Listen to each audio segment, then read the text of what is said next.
Hello friends, आजच्या व्हिडिओमध्ये आपण बोलूया 2025मध्ये भारतीय क्रिकेट टीमचं ओडीआय फॉर्मॅटमध्ये कसं परफॉर्मन्स होतं.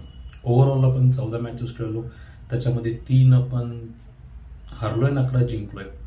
त्याच्यामध्ये सुरुवात होईल आपली इंग्लंड सिरीज सोबत. इंग्लंड विरुद्ध आपण भारतामध्येच झाली ती सिरीज. इंग्लंड विरुद्ध आपण 3-0 ती सिरीज जिंकलो. त्या सिरीजचा मॅन ऑफ द सिरीज होता तो शुभमन गिल होता. शुभमन गिलनी 100-150 त्या सिरीजमध्ये स्कोअर केलं आणि त्यांनी दाखवून दिलं की का तो वन डे फॉर्मॅटमध्ये एक बेस्ट बॅट्समन आहे. आणि कम्पॅरेटिव्हली मला नेहमी वाटतं की शुभमन गिल हा टेस्ट किंवा T20पेक्षा वन डे हा फॉर्मॅट त्याच्यासाठी जास्त सुटेबल आणि त्यांनी दाखवला आहे. तो एकेकाळी नंबर 1 ओडीआय बॅट्समन सुद्धा होता आणि होऊ पण शकतो पुढे फ्युचरमध्ये. त्याच्यानंतर ती ओडीआय सिरीज डॉमिनेट केली आपण, 3-0 जिंकलो. त्याच्यानंतर चॅम्पियन्स ट्रॉफी होतं. जसं मी आधी पण सांगितलं आणि आपल्या सगळ्यांना माहिती आहे, शेवटची जी चॅम्पियन्स ट्रॉफी आपण जिंकलो होती ती 2013मध्ये महेंद्रसिंग धोनीच्या कॅप्टन्सीमध्ये जिंकलो होतो. यावेळेस रोहित शर्माच्या कॅप्टन्सीमध्ये आपण जिंकलो आणि सगळ्यांनी आनंद, सगळ्यांनी जल्लोषमध्ये त्याचं स्वागत केलं होतं त्या विजयाचं. आणि ती सिरीज मला असं वाटतं की डॉमिनेट केली ती आपण. ओडीआय वर्ल्ड कप सुद्धा डॉमिनेट केलं पण एक शेवटची मॅच हरलो आणि सिरीज किंवा वर्ल्ड कप आपण हरलो होतो.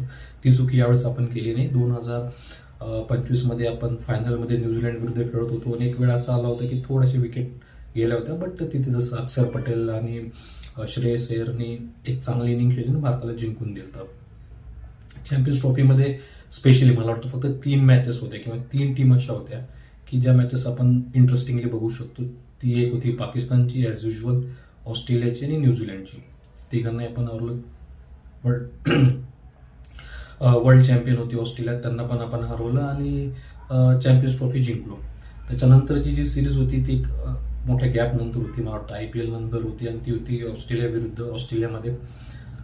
ती सिरीज आपण हरलो. 3 मॅचची सिरीज होती. पहिली मॅच मला वाटतं पावसामुळे ती चालूच होत नव्हती, डकवर्थ लुईसमुळे आपण ती मॅच हरलो. दुसरी मॅच पण आपण हरलो. तिथे एक महत्त्वाचं किंवा एक हायलाइटेड गोष्ट म्हणजे विराट कोहलीने 2-0 त्या सिरीजमध्ये काढलं होतं, ते पण कन्झिक्युटिव्ह.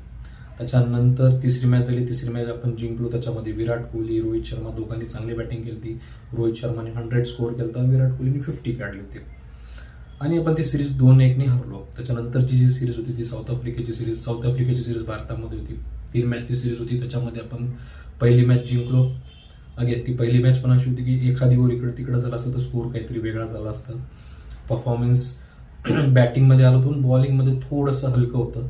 दुसरी मॅच जिची भीती होती तीच झाली. दुसरी मॅच साऊथ आफ्रिका जिंकली. 350 रन्स काढून सुद्धा आपण ती मॅच हरलो, कारण आपली बॉलिंग मला वाटतं तशी क्लिक नाही झाली, बॉलिंग बरोबर पडली नाही आणि आपण ती मॅच हरलो.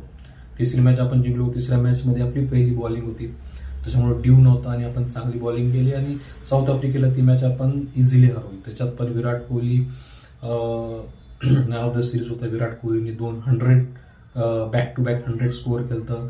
त्याच्यामध्ये त्याच सिरीजमध्ये अगेन ऋतुराज गायकवाड चांगला परफॉर्मन्स म्हणून एक बाहेर आला. यशस्वी जयस्वालने 100 केली होती. रोहित शर्मा 250 स्कोअर केल्या होत्या.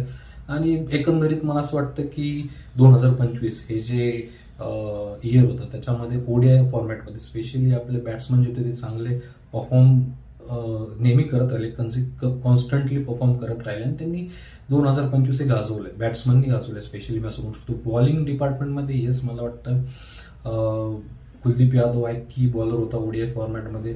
जसप्रीत बुमराह तसा खेळला नाही, कारण तो T20 फॉर्मॅटच जास्त खेळत होता. तर मला वाटतं कुलदीप यादव एक की बॉलर म्हणून आला, की बॅट्समन जसं मी सांगितलं किंवा की परफॉर्मर सांगायचं असेल तर एका प्लेअरचं नाव नाही घेता येणार. त्याच्यात भरपूर प्लेअर आहेत. रोहित शर्मा झाला, विराट कोहली झाला, यशस्वी जयस्वाल झाला, शुभमन गिल झाला, श्रेयस अय्यरच्या काही इम्पॉर्टंट नॉक्स आहेत, हार्दिक पांड्याचे लोअर डाऊन द ऑर्डर जे होतो तिथे त्याच्या काही नॉक्स आहेत. तर बॅटिंग मला वाटतं कम्प्लीट पॅकेज होतं 2025मध्ये.